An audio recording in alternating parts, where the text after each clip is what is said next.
So my name is Paula Strydom and I am the Creative Director of Heartstrings Community Project alongside with my husband.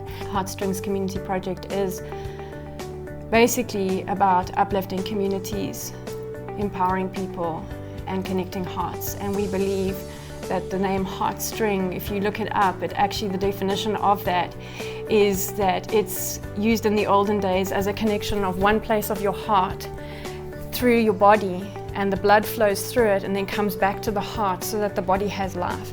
And we feel that the same way with people is that when we can connect one heart to another heart, that there'll be a flow of life that goes both ways. There'll be the ones that will bless, but they will be the ones that will actually find that they are the ones that are blessed. And what you're sitting in now is actually the first establishing of Crest Community Centre. And within that, we have a dream and we have a vision to build a community hall, which is already happening. So sometimes you just got to start and trust. And as you can see, it's a really, really beautiful place where children and old people from all walks of life can come together and put their hand to something and feel that they're doing something for this country. This country is an amazing place, and we want to see it grow from strength to strength. And that comes from us working together, hand in hand.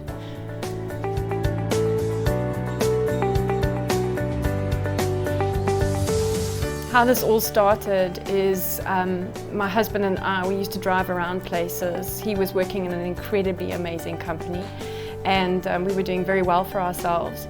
And we would just go to places and we would find ourselves being drawn not to the fancy hotels, but to the people and the staff and the people that were working there.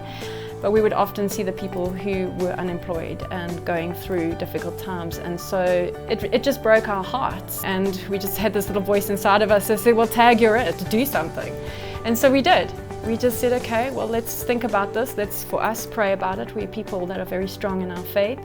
And we did that. My husband had a little office at home in the garage, and he would empty his wallet out and he would throw his small change into this little bowl under his desk. In that year of just throwing in that 10 Rand or that 5 Rand coin or that 2 Rand coin, this change was accumulating, the change in terms of the finances, but the change that was beginning to happen in our heart because of the calling that we started to feel. Our eyes were opening, and so we were changing. Things that were important to us at a certain period in our life, we're now starting to shift, and our focus was shifting, and new things were becoming important to us.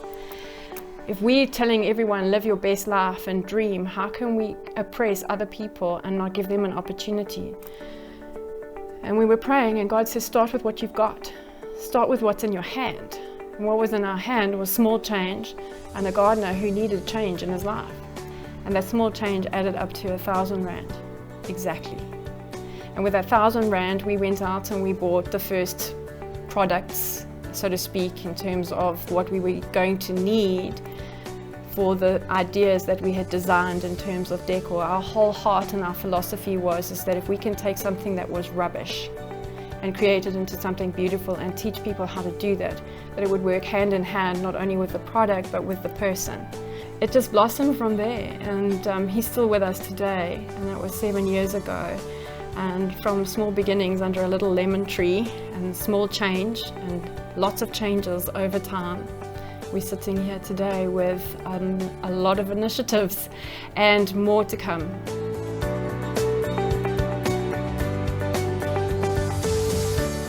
If you had to ask me the question about women in business and women leading, because I feel that more than a businesswoman, and especially the way that the world sees business, our success is based on taking nothing and making miracles and multiplying it. There came a season where we felt that the best strength was in the two of us working together. And I think that men and women in business should work together. I think that if you're authentically yourself, and you know your voice, and you know your calling in life, and you work within that framework of integrity and dignity and respect, and a level of excellence and hard work, I feel that you earn the respect of the people around you. I don't feel that you need to be someone you're not in order to get ahead, because You don't need to get ahead, you need to be who you're meant to be. So I believe that if you don't worry about success, but rather worry about what your influence is and what your calling is, the success will come. I feel that it is actually the respect of men and women working together hand in hand that actually leads to success.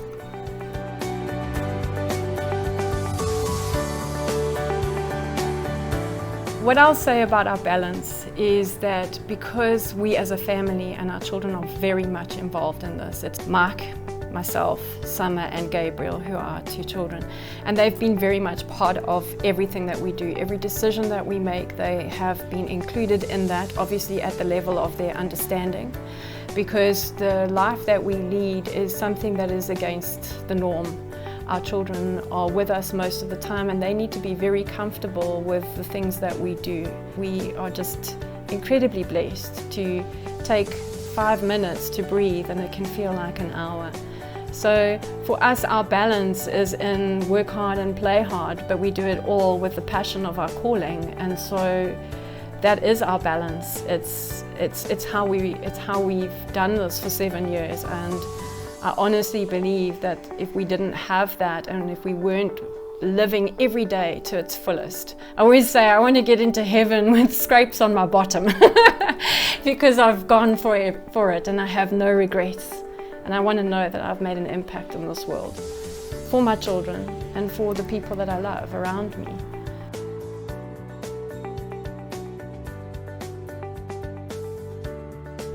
I would tell my younger self